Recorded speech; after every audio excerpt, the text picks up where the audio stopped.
Welcome to Off the Record Marketing Deconstructed.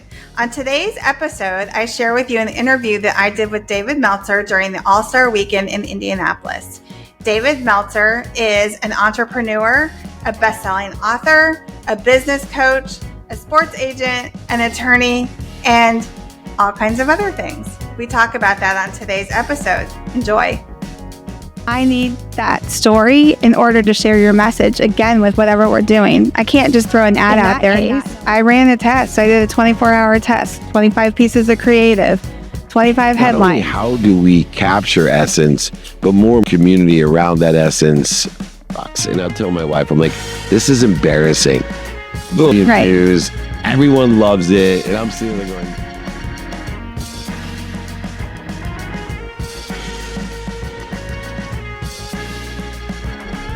hey, this is Dave Meltzer here on NBA All-Star Weekend. I want to thank the Indiana Pacers for giving us this incredible podcast studio and the NBA as well. But talking about All-Stars, I have a conversation now with Jen White. She's an expert in an anomaly. And when I say an expert in an anomaly, Jen White is an expert in digital marketing and understanding not only how do we capture essence, but more importantly, how are we building a community around that essence via the amplification, which is the definition of marketing. Jen White, thank you for joining me in the conversation.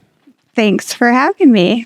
So we both have been around long enough to have utilized traditional marketing. And traditional marketing was about the number of eyeballs that we put upon a stagnant piece of content, a billboard, a radio show, a TV show, a movie, all types of different mechanisms from newspapers to magazines and otherwise. And within the context of about the last 3 years, we've really seen an infinite way of amplifying a message or an essence, authenticity or brand. How have you been able to take the years of experience that you have in traditional marketing and be such a great addition and asset and expert within the new realm of digital marketing? You know, people ask or they think that marketing's changed so much over time, and it really all comes back to basics and foundational marketing. I think a few years ago, there was a lot of transactional marketing where people were doing things on digital just to make money. We had the pandemic, and so people were moving from brick and mortar to online. But really, in today, after all that transactional marketing goes away, we're really back to the foundation, which is, who are you? What do you do? Why do you love what you do? What's your story? And then sharing that with everybody else. And then all we do is take that information holistically and apply it across everything that we do, whether it's traditional marketing, whether it's your website, whether it's digital ads or anything that we're putting out. But it all starts with that foundation. So from my point of view, I don't feel like things have changed so much. It's just how we put the information out there has changed. I agree with the foundational principles. The only thing that I see that has really changed that you also do extremely well is understand the total addressable community.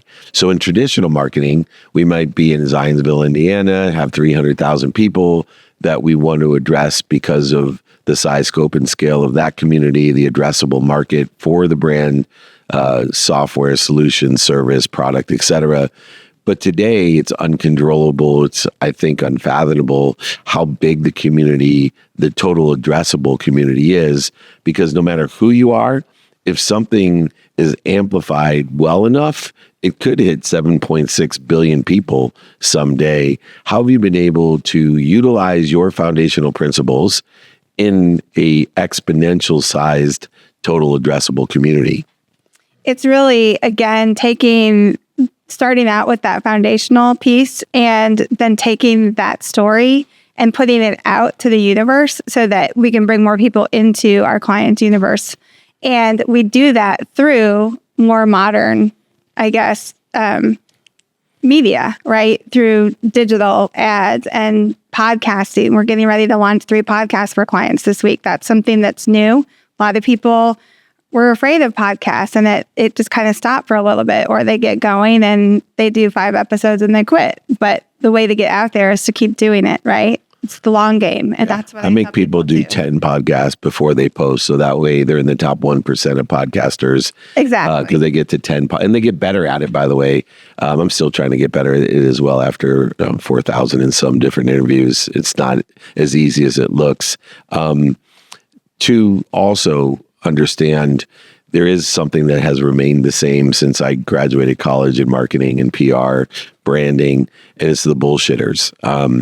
It's also amplified by digital marketing. There's so many people that don't know what they don't know. And instead of utilizing radical humility to help learn, to help test, to help with this situation, knowledge, and experience, they make up things. They are arrogant and ignorant. They pretend like they don't know what they don't know, and then they waste an incredible amount of money, time, value, and emotion of the clients who are hopeful that they're going to be able to survive or grow their business. But instead, I think they're the worst kind of thieves out there.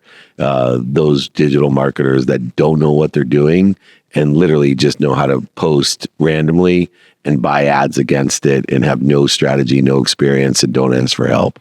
How can we identify those bullshitters today? I would say if they're not doing things in a traditional sense, I would definitely question what they're doing. And I think that what they're putting out there, if I went to try that, it isn't going to work for me. It's only going to work for them. They might try to sell me that it's going to work for me, or they're going to, because that's what they want. They're doing it to make money. But if you really want to go out there and make a name for yourself or blow up, you have to start again with those foundational principles and then actually take that and blow that up to get attention from other people. I think it's important that you understand that trends are trends. Consistency is key. And so if you're just following the trends, it might work for a second, but it isn't going to work for the long game. And I think that's the thing that people don't understand about marketing in general, is that it is a long game.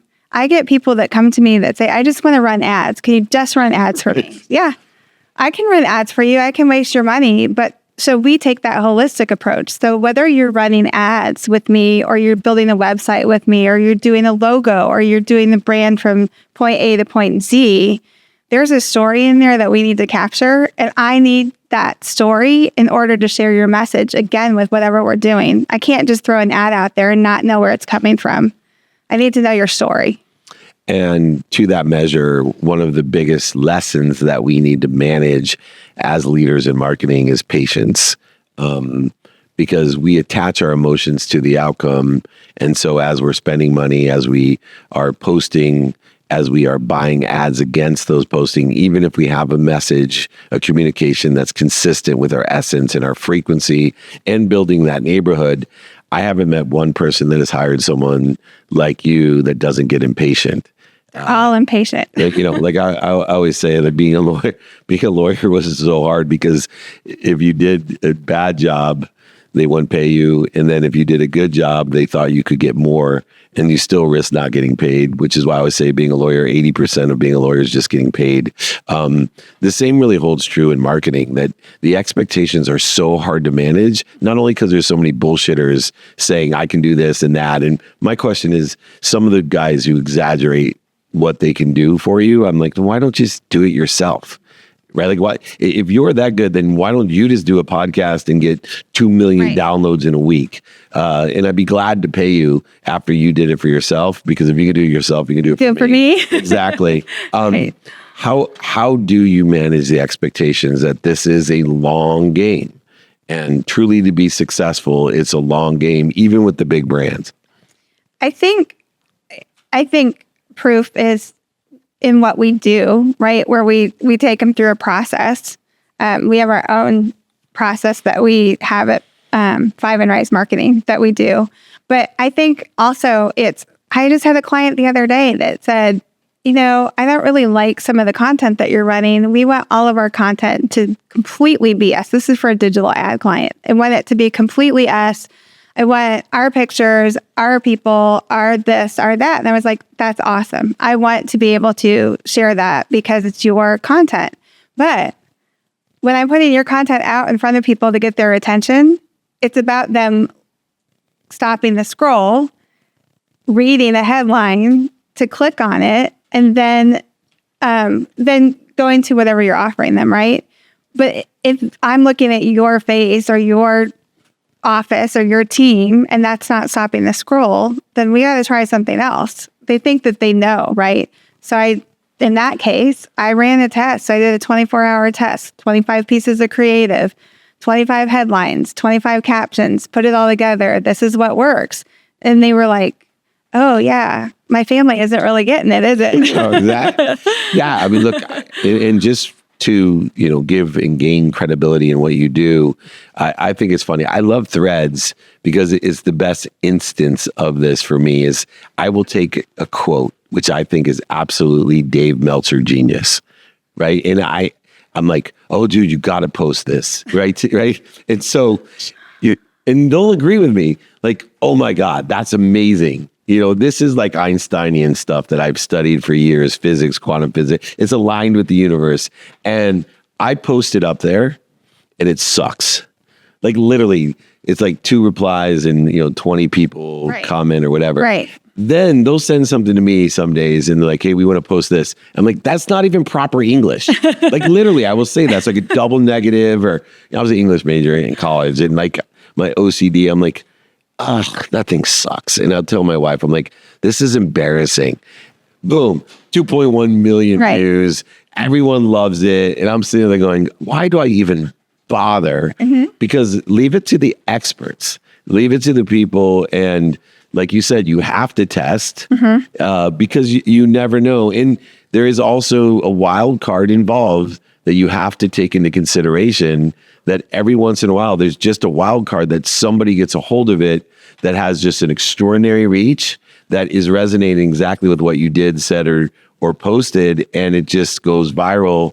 And it's not going to happen again because it's just that one person. So now you have to have the outlier type of circumstance. And that's why you need to hire someone like Jen White, because if you're not doing this every day for so many clients, you're in such a narrow social silo that you're taking data and you're giving it far too much importance. And that's why I hire people like you to tell me, hey, Einstein, even Einstein wasn't understood for 10 years. And if Einstein posted E equals MC squared, if this is true, just from factual historical knowledge, if Einstein today, if nobody knew that theory, E equals MC squared, it would take 10 years before anyone would even think it was not anything but insane. Right. And you got to remember that when you're working with someone like Jen to understand that the practice, the understanding, the holistic approach is never been more valuable. Like in the old days, like posting a billboard, you didn't necessarily have to have 1,000 billboards because you've driven by them yourself. Right. And it was very limited in the soap skies scale. And you could just be clever and know that the million cars that drove by, that, that clever Dunk Kings ad with Tom Brady and Matt Damon and Ben Affleck is going to work. Right. But that doesn't work on social. You could have posted some of those without the exposure at the Super Bowl. You could post something and that clever commercial could do shit. Right. Compared to like my double negative, wrong, bad English language post that would beat Tom and Matt. And I laugh when some of my stuff beats guys like that. Yeah. There's a science behind all of that, though. There's a science behind that double negative bad English, right? There's science. You would know, not me. Right? See, that's why you hire you. Science behind that. But if you look at, you were asking me about content creators that are out there trending, right? But they're trending, but they're not putting out good information. But there are those that are also studying it. One of the things I was thinking about is Mr. Beast, right? He's like the top YouTube out there. I didn't even know who he was, but I knew the science because he actually takes everything that he does and he drills it down to a science. And like one of the things that everybody is doing now, which is a trend, but it's working because of our attention span, is lessening. is you have to change what you put out there video like every 4 seconds. Like you have to do something with that video every 4 seconds so that you can capture the attention. Now that's somebody that's actually tested all the content that's gone out there and it's working. And so those are people that I would look at because they share what they're testing. Right. And then to add to the experience that's necessary for people like Jen is every platform has its own demographic of user. Within those demographics are different demographics. And then you have short form, long form, and different audiences, whether you're in Facebook fan pages, Instagram, LinkedIn, YouTube, Reels, or just TikTok. And or they can be like you and do it all. That's the secret. But you have to be consistent. But I will tell you, when I think of Jen White, it is a testament to what I believe makes everyone successful, and is asking for help. Find someone who sits in a situation you want to be in, that has the skills, the knowledge of who and what, and the desire with the good intentions to help you build a community of people that are going to buy from you and sell for you. That's what Jen's able to do. And I'm so grateful that I had the opportunity to speak with you and have a conversation.